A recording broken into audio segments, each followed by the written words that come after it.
बिस्मिल्लाहिर्रहमानिर्रहीम। अस्सलाम वालेकुम students, welcome to the channel. आइए आज हम chapter number 3 motion and force की एक्सरसाइज में मौजूद कॉन्सेप्चुअल क्वेश्चंस को डिस्कस करते हैं। तो चलते हैं question number 1। Question is, if you are riding on a train that speeds past another train moving in the same direction on an adjacent track, it appears that the other train is moving backward. Why? Question है कि अगर आप एक ऐसी train में मौजूद हैं जो दूसरी ट्रेन जो साथ वाले ट्रैक के ऊपर उसी डायरेक्शन में ट्रैवल कर रही हो, तो वो दूसरी ट्रेन जो कि स्लो है वो पीछे की तरफ जाते हुए क्यों महसूस होती है। तो स्टूडेंट्स, इसका आंसर ये है कि ये रिलेटिव मोशन की वजह से ऐसा होता है। आप जिस ट्रेन में मौजूद हैं, अगर उसकी वेलोसिटी ज़्यादा है और साथ वाली ट्रेन उसकी वेलोसिटी अगर कम है, तो हमें दूसरी ट्रेन की मोशन इन दोनों ट्रेन्स की रिलेटिव वेलोसिटी से ऑब्जर्व होती है। और रिलेटिव वेलोसिटी हम कैसे फाइंड कर सकते हैं? हम सेकंड ट्रेन, बाहर वाली ट्रेन की वेलोसिटी को अपनी इस ट्रेन की वेलोसिटी से अगर सब्ट्रैक्ट कर दें, माइनस कर दें, तो फिर जो वेलोसिटी आएगी वो रिलेटिव वेलोसिटी बनती है। और जो डायरेक्शन उस रिलेटिव वेलोसिटी की होगी उसी डायरेक्शन में हमें दूसरी ट्रेन वो दिखाई देती है। क्योंकि सेकंड ट्रेन की वेलोसिटी कम है, इसलिए वो बैकवर्ड डायरेक्शन में जाती हुई महसूस होगी। तो ये आंसर हमने लिखा है, it appears due to relative motion of the two trains. Explanation, let we are riding on a fast train that passed a slower train on the adjacent track. We observe the motion of other train by its velocity relative to our train, which is given by relative velocity is equal to velocity of other train minus velocity of our train. The relative velocity of other train with respect to ours is directed backward. That's why we will observe the other train is moving backward. Next question, question number 2. Question is, can velocity of a body reverse its direction when acceleration is constant? If you think so, give an example.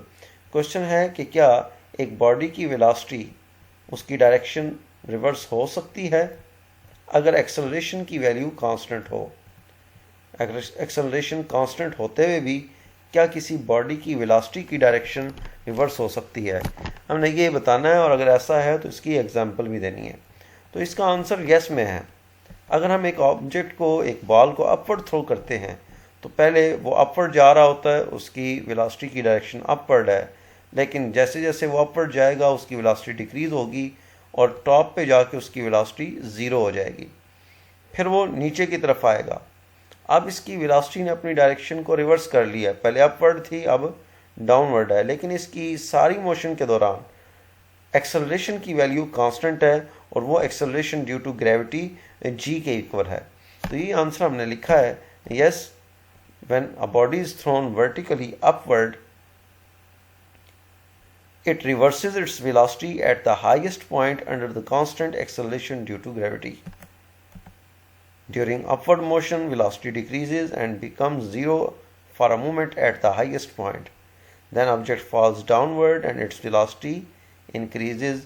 During its motion, magnitude of acceleration remains constant, which is equal to g. Next question, question number 3. Question is, when you stand still on ground, how large a force does the ground exert on you? Why does not this force make you rise up into the air? Question है कि जब आप ground पर खड़े होते हैं तो how large force does the ground exert on you, तो ग्राउंड आप पर कितनी फोर्स लगा रही होती है और इस फोर्स की वजह से आप हवा में ऊपर की तरफ क्यों नहीं राइज करते, इसकी रीज़न बतानी है। तो जब हम ग्राउंड पर खड़े होते हैं तो हम पर जो फोर्स लग रही है वो हमारा वेट है, यानी अर्थ की ग्रेविटी की फोर्स हमें डाउनवर्ड पुल कर रही है। तो हमने जो फोर्स ग्राउंड के ऊपर एक्सर्ट करनी है, that is equal to our weight, W is equal to mg।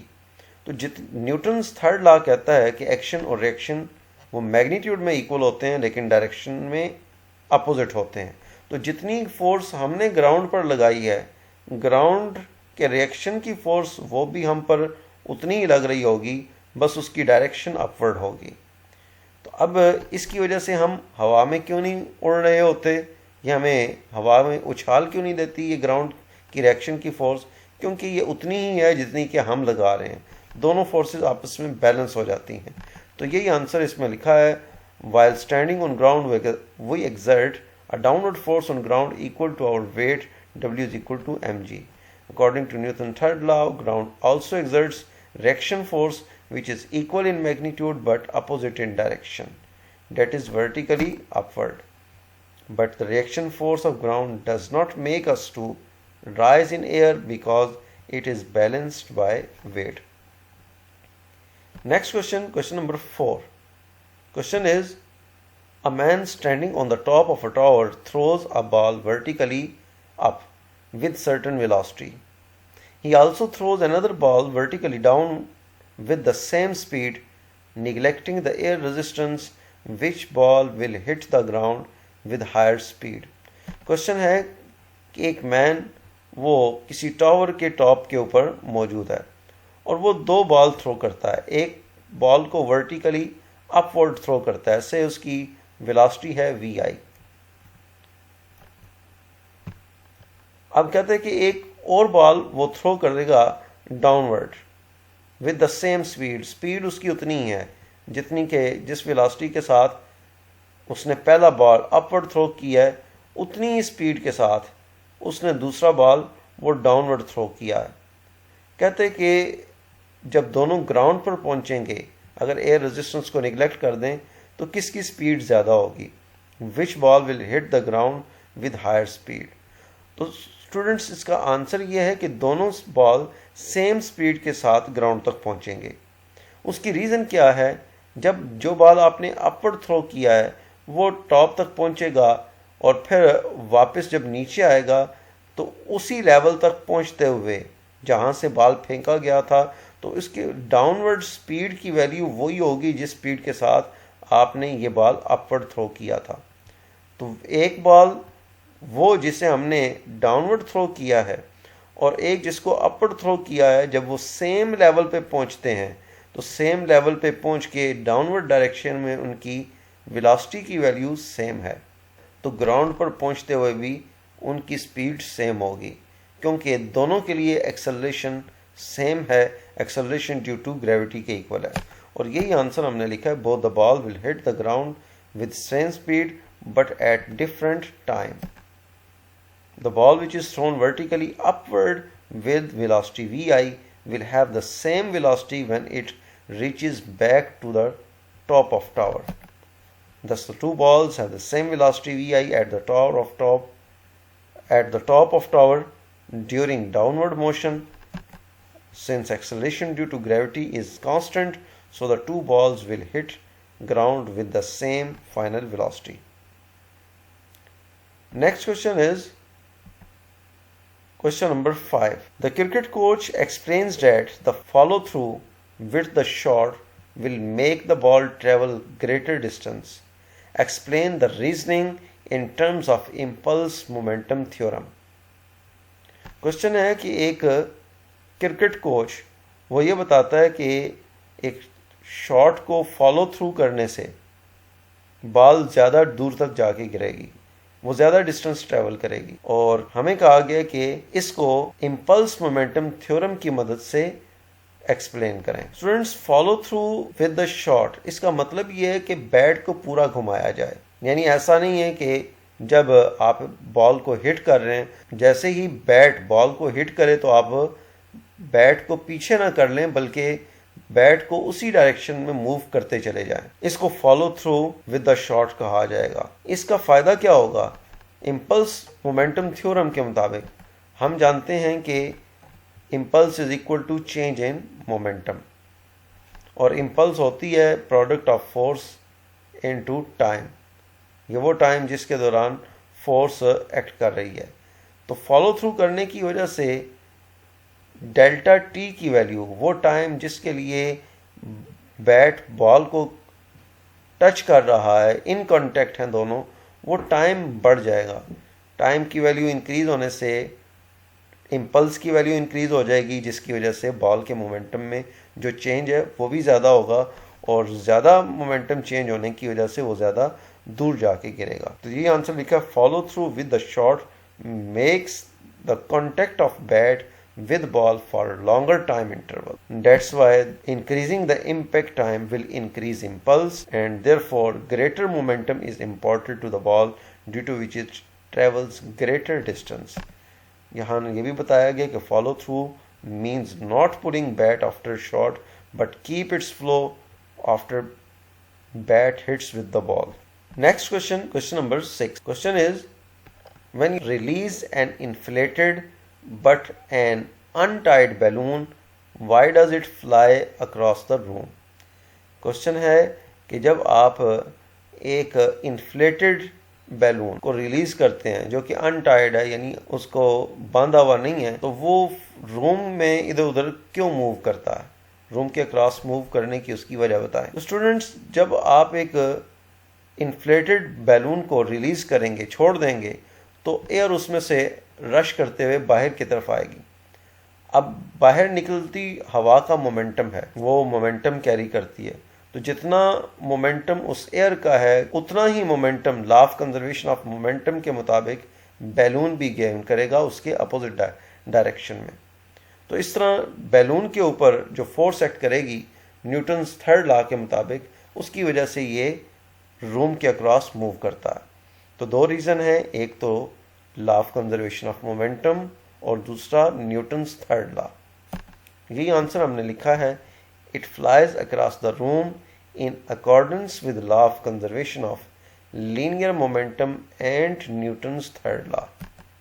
Explanation में, when balloon is released, air rushes out through it due to higher pressure inside. The rushing air carries momentum. In order to conserve the momentum, balloon gains an equal momentum but opposite direction. Thus it fly across the room. That is, momentum of air is equal to momentum of a balloon. ये magnitude लिखा है, यानी दोनों का magnitude बराबर है, direction opposite है, और उसी वजह से बैलून रूम के अक्रॉस मूव करता है। Next question, question number 7. Question is, modern cars are not rigid but are designed to have crumple zone irregular fold that collapse on impact.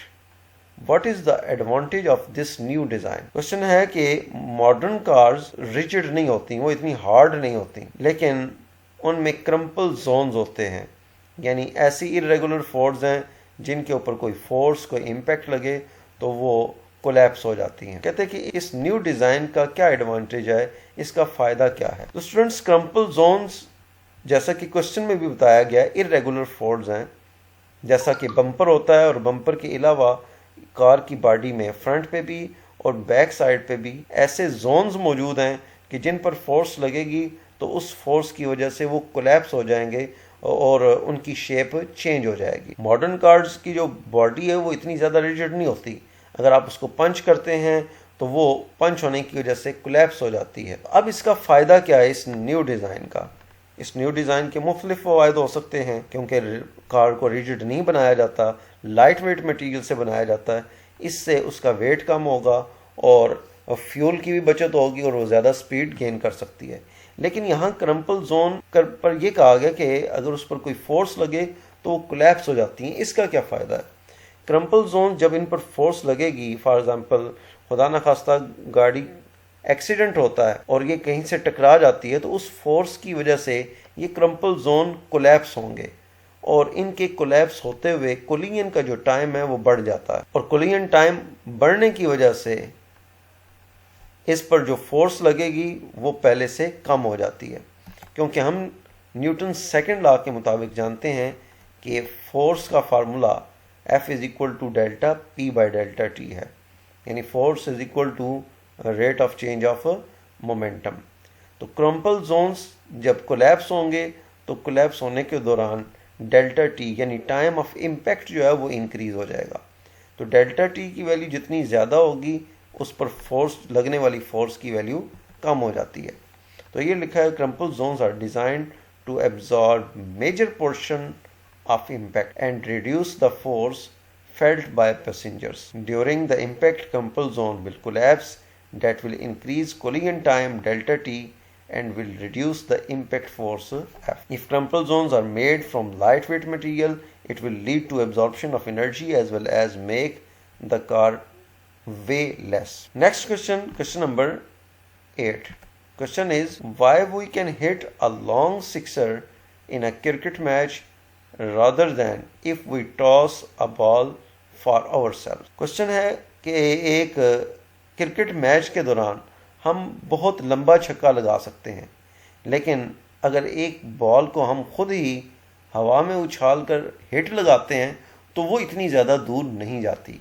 इसकी क्या रीज़न है? इसकी रीज़न ये है कि जब क्रिकेट मैच के दौरान हमें बॉल करवाई जाती है जिसको हम हिट करते हैं तो उसका पहले से बहुत ज़्यादा मोमेंटम होता है और हिट लगाने से मोमेंटम में जो चेंज आएगा वो बहुत ज़्यादा होगा और इस ज़्यादा चेंज इन मोमेंटम की वजह से वो ज़्यादा बॉल दूर जाके गिरेगा। लेकिन एक बॉल को जब हम खुद ही हवा में उछाल कर हिट लगाते हैं तो शुरू में उसका मोमेंटम ज़ीरो या ना होने के बराबर होता है, इसलिए वो ज़्यादा दूर नहीं जाके गिरता। तो यही आंसर हमने लिखा है, during match we can hit long six on the ball of a bowler because ball already carries large momentum. Momentum of ball changes in very short time interval, so very large force acts on the ball by the bat. F is equal to delta P by delta T. On the other hand, if we hit a tossed ball by ourselves, then we cannot hit long six because initial momentum of ball is zero and collision occurs in longer duration. Next question, question number 9. An aeroplane while traveling horizontally dropped a bomb when it was exactly above the target. The bomb missed the target. Explain. कहता है कि एक aeroplane horizontally travel करते हुए एक बम drop करता है।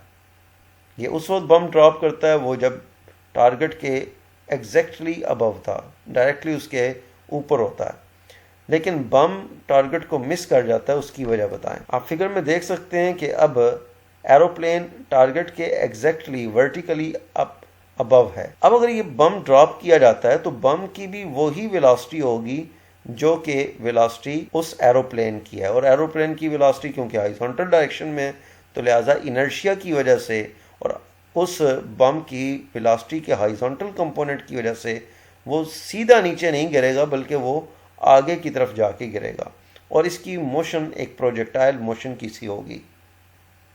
यही वजह है कि बम फिर टारगेट को मिस कर देगा। तो यही आंसर हमने लिखना है, the bomb misses the target due to horizontal component of its velocity and inertia. Explanation, when bomb is dropped from the aeroplane exactly above the target, bomb has the same initial velocity as that of a aeroplane in the horizontal direction. Now it falls under the action of gravity and inertia. It follows a path like that of a projectile and falls ahead of the target due to horizontal component of its velocity. Next question, question number 10. Question is, calculate the angle of projection of a projectile for which kinetic energy at the summit is equal to 1/4 of its kinetic energy at point of projection. Question है कि हमने वो angle calculate करना है जिसके लिए एक projectile की kinetic energy at the summit यानी हाईएस्ट पॉइंट पे उसकी काइनेटिक एनर्जी वो किसके इक्वल है, is equal to 1/4 of its kinetic energy at the point of projection.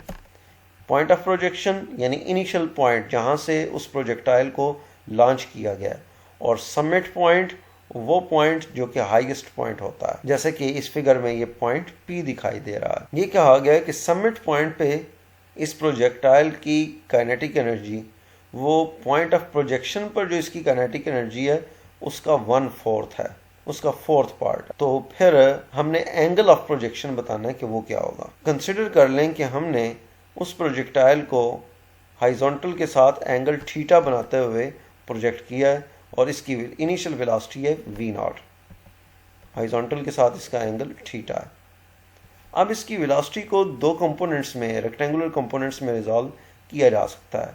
एक v0x which is equal to v0 cos theta और दूसरा इसका vertical component v0y that is equal to V naught sine theta. अब इसकी initial जो kinetic energy होगी at the point of projection, यानी जहाँ से इसको लॉन्च किया गया है, उसको हम के ई आई का नाम देते हैं। That will be equal to 1/2 M V not square. लेकिन जब ये प्रोजेक्टाइल सबमिट पॉइंट पे पहुंचता है, पॉइंट पी पर पहुंचता है जो कि हाईएस्ट पॉइंट है, इस पॉइंट पर पहुंचकर उसकी वेलोसिटी का वर्टिकल कंपोनेंट ज़ीरो हो जाता है। सिर्फ और सिर्फ उसकी वेलोसिटी का हॉरिजॉन्टल कंपोनेंट यानी वी नॉट कॉस थीटा रह जाता है। इसलिए इस पॉइंट पे इसकी kinetic energy that will be K E F is equal to 1/2 M V not square cos square theta. तो अब हमें जो कंडीशन दी गई है उसके मुताबिक K E F is equal to 1/4 K E I, यानी सबमिट पॉइंट पे काइनेटिक एनर्जी की वैल्यू इनिशियल पॉइंट पे, पॉइंट ऑफ प्रोजेक्शन पे जो काइनेटिक एनर्जी है उसका 1/4 है। तो दोनों वैल्यूज पुट कर दें। के ई आई की जगह 1/2 M V not square put कर देते हैं और के ई एफ की जगह 1/2 M V not square cos square theta put कर देते हैं। तो ये 1/2 एम वी नॉट ये दोनों तरफ से कैंसिल हो जाता है। तो नेक्स्ट स्टेप में हमारे पास आ जाएगा cos square theta is equal to 1/4। दोनों तरफ स्क्वायर रूट ले लें तो कॉस थीटा की वैल्यू आती है 1/2 और फिर हम थीटा की वैल्यू अगर कैलकुलेट करते हैं, theta is equal to cos inverse 1/2 and that comes out to be equal to 60 degree. तो इसका मतलब है कि अगर 60 डिग्री के एंगल पर एक प्रोजेक्टाइल को लॉन्च किया जाए तो हाईएस्ट पॉइंट पे उसकी काइनेटिक एनर्जी इनिशियल पॉइंट के मुकाबले में 1/4 रह जाएगी। Next question, question number 11। Question is show that for any angle of projection of a projectile the maximum range is equal to 4 times the corresponding height। Question है कि किसी भी angle के लिए एक प्रोजेक्टाइल की मैक्सिमम रेंज वो उसकी हाइट के 4 टाइम्स के इक्वल होती है। ये हमें प्रूव करना है। जैसे कि आप फिगर में देख रहे हैं, इसकी रेंज जो कि हॉरिजॉन्टल डिस्टेंस होता है, तो मैक्सिमम जो रेंज है वो जितनी उसने हाइट गेन करनी है उसके 4 टाइम्स के इक्वल होगी। ये प्रूव करना है। स्टूडेंट्स, हम जानते हैं कि कोई एक प्रोजेक्टाइल उसकी रेंज का फार्मूला होता है R is equal to V not square by G into sine 2 theta. यहाँ वी नॉट उसकी इनिशियल वेलोसिटी है और मैक्सिमम रेंज कब होगी, जब एंगल थीटा की वैल्यू 45 डिग्री होगी। तो थीटा की जगह हम 45 डिग्री पुट करते हैं तो हमारे पास मैक्सिमम रेंज की वैल्यू आ जाती है R maximum is equal to V not square by G into sine 2 multiplied by 45 degree which comes out to be sine 90 degree. और साइन 90 की वैल्यू 1 होती है, इसलिए मैक्सिमम रेंज का फार्मूला है और maximum is equal to V not square by G. अब हम जानते हैं कि एक प्रोजेक्टाइल की हाइट का फार्मूला भी होता है H is equal to V not square sine square theta by 2g। इसमें भी हम वही कंडीशन जो कि मैक्सिमम रेंज के लिए होती है, theta is equal to 45 degree put कर देते हैं। थीटा की जगह हम 45 डिग्री पुट कर रहे हैं, स्क्वायर भी लगाना है। साइन 45 की वैल्यू आती है 1/√2, स्क्वायर लिया जाए तो ये 1/2 आ जाता है। तो नेक्स्ट स्टेप में इसे लिखा जाएगा h is equal to V not square by 4g। Next step में हम 4 को इक्वेशन के लेफ्ट साइड पे ले जाते हैं। 4h will be equal to V not square by G और V not square by G ये हमने पहले प्रूव किया कि ये मैक्सिमम रेंज आर मैक्सिमम के इक्वल है। तो from equation number 1 4h is equal to R maximum. तो यही हमें प्रूव करना था कि मैक्सिमम जो रेंज है एक प्रोजेक्टाइल की वो उसकी हाइट के 4 टाइम्स के इक्वल होती है। Next question, question number 12। Question is what is the angle for which the maximum height and corresponding range are equal. Question है कि वो एंगल किसी प्रोजेक्टाइल का बताएं जिसके लिए उसकी मैक्सिमम हाइट और रेंज आपस में इक्वल होंगे, यानी जितनी उस प्रोजेक्टाइल की रेंज है उतनी ही वो हाइट भी गेन करे। ये किस एंगल के लिए मुमकिन होगा।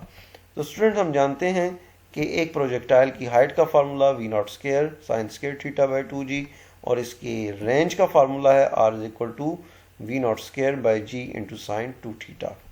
तो दोनों को हम इक्वेट कर देते हैं। इक्वेट करने पर h is equal to R, values put कर दें इक्वेशन नंबर 1 और 2 से।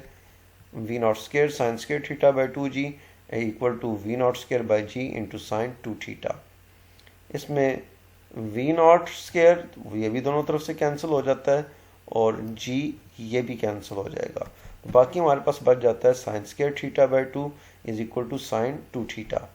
अब स्टूडेंट्स हम जानते हैं कि ट्रिग्नोमेट्री की रूल से sine 2 theta is equal to 2 sine theta into cos theta. तो वैल्यू पुट कर देते हैं इसकी, sine square theta by 2 is equal to 2 sine theta into cos theta. तो ये साइन थीटा और इधर साइन स्केयर थीटा ये कैंसिल हो जाते हैं, बाकी हमारे पास बचता है sine theta is equal to 2 multiply by 2 cos theta. ये नीचे डिनोमिनेटर में जो 2 था ये इक्वेशन की राइट साइड पे आके मल्टीप्लाई हो गया। Next sine theta by cos theta is equal to 4 and sine theta by cos theta ये tan थीटा के इक्वल होते हैं। tan theta is equal to 4 and theta is equal to tan inverse 4।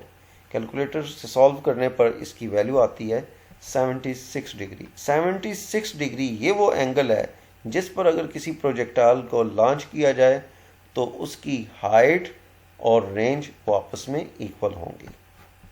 Students उम्मीद है कि आपको ये सारे क्वेश्चंस और इनके आंसर समझ आ गए होंगे। अगर आपको ये वीडियो अच्छी लगे तो इसे लाइक ज़रूर कीजिएगा, इसे अपने बाकी दोस्तों के साथ फ्रेंड्स के साथ शेयर करें और चैनल को भी सब्सक्राइब करें। Thank you.